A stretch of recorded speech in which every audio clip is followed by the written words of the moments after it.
رسول کریم صلی اللہ علیہ وسلم عرب کی کواری لڑکیوں سے زیادہ حیا والے تھے۔ کواری لڑکیوں سے زیادہ حضور حیا فرمایا کرتے تھے۔ جب خانہ کعبہ کی مکہ شریف میں تعمیر ہو رہی تھی نا، اہل عرب اس کو تعمیر کر رہے تھے، تو نبی پاک صلی اللہ علیہ وسلم اپنے چچا حضرت عباس کے ساتھ خانہ کعبہ کی تعریف میں مصروف تھے۔ تو عرب کے لوگ چونکہ لمبا کرتا پہنتے تھے پیروں تک، تو نیچے اگر کسی وقت کوئی چیز نہیں بھی ہوتی تھی تو کسی کو وہ نظر نہیں آتی تھی، چونکہ پردہ رہتا تھا، ایک لمبا کرتا پہنا ہوا ہوتا تھا۔ تو جب بچے، سرکار کی عمر مبارک بھی ابھی تھوڑی تھی، تو اس طرح بچے جب نکلتے تو وہ کئی دفعہ اپنی تہمت اتار دیتے نیچے سے، اور کوئی مزدوری کرنے لگتے تو 3-4 طے کر کے نا تہمت کی کندھے پہ رکھ لیتے، جس طرح کبھی دیہاتوں میں لوگ کپڑا سر پہ رکھتے تھے کہ اوپر اگر کوئی وزنی چیز رکھیں گے تو وہ تکلیف نہیں دے گی۔ نبی پاک صلی اللہ علیہ وسلم بھی سب لوگوں کے ساتھ خانہ کعبہ کی تعمیر میں شامل تھے۔ تو حضرت عباس رضی اللہ تعالیٰ عنہ نے کہا حضور سے، ابھی اعلان نبوت بھی نہیں فرمایا تھا، بھتیجے آپ بھی تہمت اتاریے، یہ صحیح مسلم میں حدیث موجود، اور اس کو کندھے پہ رکھ لیجیے، آپ اینٹیں اٹھا کے لا رہے ہیں تو ذرا آپ کو تکلیف نہیں ہوگی۔ تو سرکار دو عالم صلی اللہ علیہ وسلم سے یہ بات کہی، اور پھر جلدی سے حضور کی تہمت کو نکال کے نا، حالانکہ لمبا کرتا پہنا ہوا ہے، تو وہ جیسے ہی ان کے کندھے پہ رکھا اینٹیں رکھنے کے لیے، تو سرکار تو زمین پہ گر گئے، بے ہوش ہو گئے، آنکھیں آسمان کی طرف، اور پھر حضور پکار رہے ہیں آزاری آزاری آزاری، میرا تہمت دے دو، میرا تہمت دے دو۔ کبھی کوئی شخص اس وجہ سے بھی بے ہوش ہوا ہے کہ میرے وجود سے کپڑا اتر گیا ہے؟ حالانکہ سرکار پر وہ بے ہوشی بھی نبی پاک کا وہ جو غلبہ ہے نا شرم و حیا کا، اس کی وجہ سے ہوا، ورنہ تو حضور فرماتے ہیں کہ میری آنکھیں سو جاتی ہیں، دل تو میرا اس عالم میں بھی جاگتا رہتا ہے۔ تو سرکار زمین پہ تشریف لے آئے، آنکھیں میرا تہمت دے دو، میرا تہمت دے دو، تو جلدی سے انہوں نے تہمت دیا تو حضور نے باندھ لیا۔ پھر طبیعت مبارک میں تسلی ہوئی، یعنی ہم اس رسول کے غلام ہیں کہ جن کے تو وجود سے کپڑا اتر جائے تو حضور برداشت نہیں کرتے، قبول نہیں فرماتے، تکلیف شروع ہو جاتی۔ لیکن یہاں نوجوان ہیں اور بڑا قد کاٹ ہے اور بڑے بڑے سمجھدار لوگ ہیں، گرمی آتی ہیں تو شارٹ کپڑے پہن کے گھومتے ہیں، ان کو خیال نہیں کہ یہ وہ والا لباس ہے جو باہر تو کیا گھر میں اماں کے سامنے نہیں پہننا چاہیے، بہنوں اور بیٹیوں کے سامنے نہیں پہننا چاہیے۔ آپ کی گفتگو میں شرم و حیا ہو، آپ کے لب و لہجے کے اندر حسن ہو۔ آپ کو پتہ ہے نبی پاک صلی اللہ علیہ وسلم نے فرمایا میری امت میں سب سے زیادہ حیا کرنے والے عثمان غنی ہیں، عثمان غنی سب سے زیادہ حیا کرنے والے۔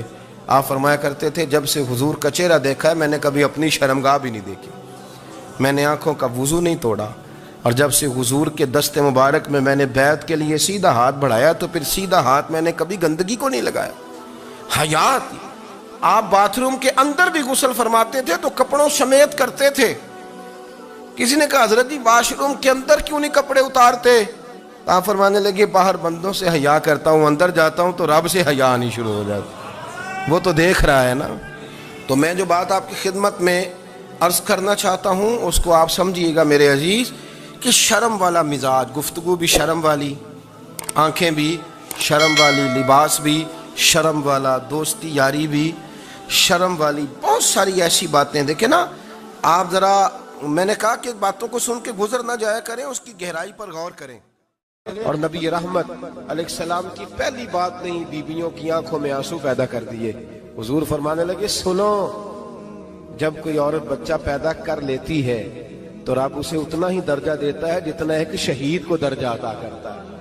اور فرمایا جب وہ عورت اس کا بچہ آ جاتا ہے، اب وہ رات کو روتا ہے، وہ اٹھتا ہے، پخانہ اور پیشاب کرتا ہے، اپنے وجود کو آلودہ کر لیتا ہے، تو نبی پاک صلی اللہ علیہ وسلم فرمانے لگے وہ عورت یہ فکر نہ کرے کہ وہ دیکھو مرد تو آرام سے سویا ہوا ہے اور میں اٹھ کے بچے کو صاف کر رہی ہوں، پخانہ پیشاب دھو رہی ہوں۔ میرے محبوب نے ہر مرتبہ فکر کو، حضور نے زندگی کے ہر شعبے سے تعلق رکھنے والے آدمی کو عزت دی۔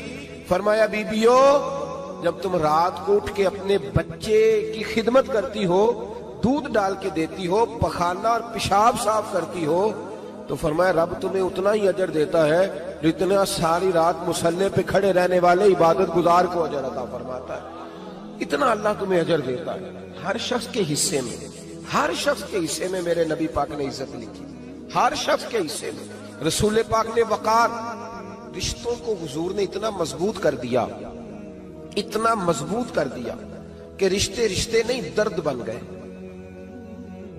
ماں کا نام آتا ہے تو آنکھوں میں آنسو آ جاتے ہیں نا، ماں کا نام آتا ہے تو دل تڑپتا ہے نا۔ یار یہ انقلاب ہے جو میلاد والے رسول نے برپا کیا، ورنہ حضرت طارق ابن عبداللہ کہتے ہیں میں حضور کے اعلان نبوت سے پہلے بھی مکے آیا تھا۔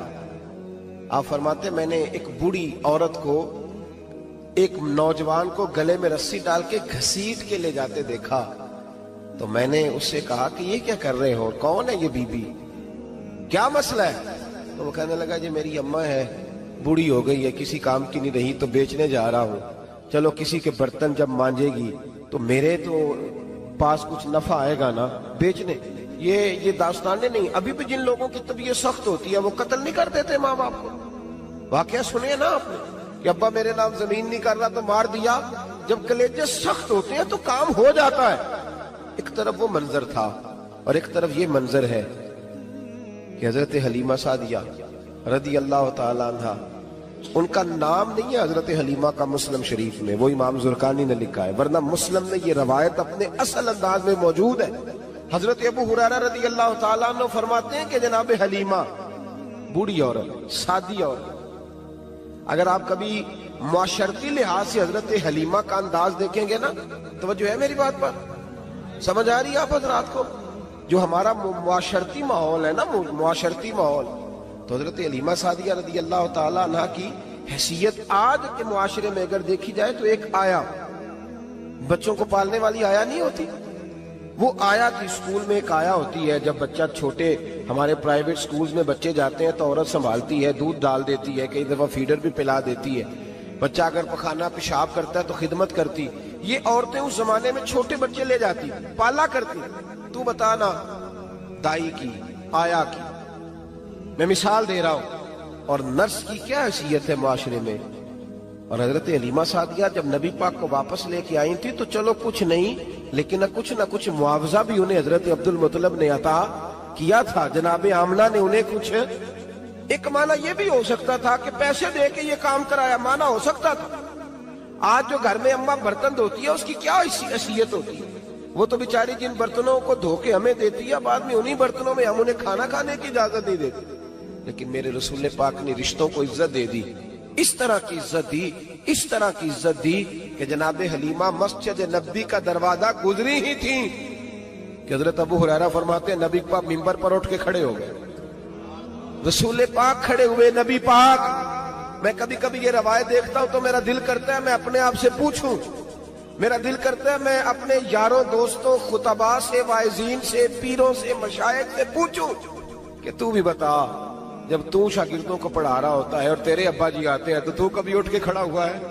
اپنے جیسے لوگوں سے، اچھے علماء کی بات نہیں کرتا، کبھی سوال کرو۔ یہ بڑا مشکل کام ہوتا ہے، بڑا مشکل کہ عالم دین تقریر کر رہا، والد آ جائے، بندہ اٹھ کے کھڑا ہو۔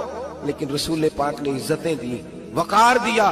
جناب حلیمہ داخل ہوئی تو حضور منبر پہ کھڑے ہوئے اور اتنی تیزی سے حضور آگے بڑھے، اپنی چادر کو اتارا اور پھر میرے رسول نے زمین پہ بچھایا، اور پھر حضرت حلیمہ سعدیہ بیٹھ گئی۔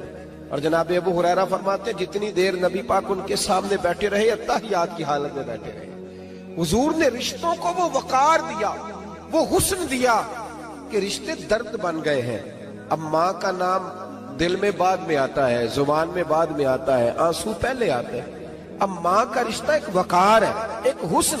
الحاوی للفتاوی میں امام جلال الدین سیوطی رحمت اللہ لکھا ہے، فتح مکہ کے بعد نا کمال ہو گیا، وَرَأَيْتَ النَّاسَ يَدْخُلُونَ فِي دِينِ اللَّهِ أَفْوَاجًا، فوجوں کی فوجیں دین میں آ گئی۔ ایک زمانہ تنہائیوں کا ہوتا ہے، ایک عروج کا ہوتا ہے۔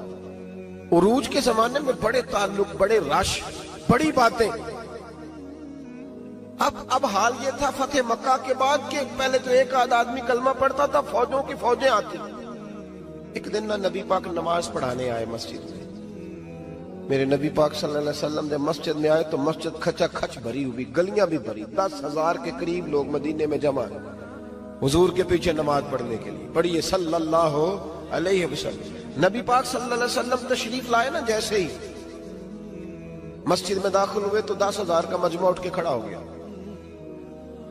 ہمارے لیے لوگ کھڑے ہوتے ہیں تو ہماری آنکھیں پرنم نہیں ہوتی، بلکہ ہم اپنا حق سمجھتے ہیں. ہم کہتے ہیں ان کا بنتا ہے کھڑے ہونا، حالانکہ بھائی دنیا سب کے لیے کھڑی نہیں ہوتی. جب کوئی کھڑا ہونا تو نظر جھک جانی چاہیے اور تیرے دل میں خیال آنا چاہیے کہ یا اللہ مجھ پہ رحم ہی رکھنا، اے اللہ میری پردہ پوشی کرنا، یا اللہ یہ تیری دی ہوئی عزت ہے، مہربانی کر خفیہ تدبیر سے محفوظ فرما.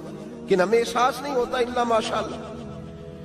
اللہ کے محبوب داخل ہوئے تو 10,000 کا مجمع کھڑا ہو گیا. 10,000 آدمی کھڑا ہو تو ایک کیف بنتا ہے. تو میرے جیسا آدمی تو ویس کو سیدھی کرنے لگ جاتا ہے نا کہ بڑی شان ہے جناب، کالر ٹھیک کر لو، دستار سیدھی کر لو، کیا بات. اتنے لوگ بھی کبھی کسی کے گاڑے کے پیچھے بھاگے، لیکن نبی پاک کا انداز کیا تھا؟ رسول پاک کی آنکھوں میں آنسو آ گئے. 10,000 آدمی کھڑا ہوا، حضور رو پڑے اور اتنا روئے کہ جناب ابو ہریرہ رضی اللہ تعالیٰ عنہ فرماتے ہیں کہ میں نے نبی پاک کے سینے سے آواز نکلتی دیکھی. جب آدمی زیادہ روتا ہے تو سینے سے آواز آتی. حضور روئے کہ سینے سے آواز آئی. آپ فرماتے ہیں پھر حضور نے آنسو پوچھے، پھر نماز مکمل ہوئی. جب لوگ چلے گئے تو حضرت ابو بکر صدیق اٹھ کے قریب گئے، کہا یا رسول اللہ صلی اللہ علیہ وسلم آج کوئی وجہ نہیں تھی رونے کی، آپ آئے ہیں اور رونا شروع کر دیا. تو میرے محبوب فرمانے لگے آج جب میں نے اپنی وہ شانیں دیکھی، وہ مقام دیکھا تو مجھے اپنی اماں کی یاد آ گئی. ماں کی یاد، رشتوں کو وہ عزت دی، وہ وقار دیا، وہ حسن دیا. کہاں نماز کے لیے لوگوں کا کھڑا ہونا اور کہاں اماں کی بات چھیڑ دینا. میرے حبیب فرمانے لگے مجھے اپنی اماں آمنہ کی بات یاد آئی.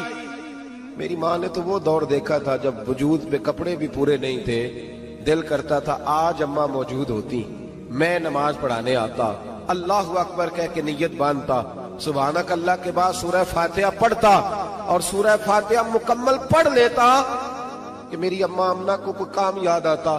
وہ پردہ سرکا کے کہتی بیٹا محمد میری بات تو سننا. تو محبوب فرماتے اللہ کی عزت کی قسم میں نماز چھوڑ دیتا، پہلے ماں کی بات سن کے آتا. میں چھوڑ دیتا نماز. وقار دے دیا، وقار، وہ حسن بخشا، وہ توانائی بخشی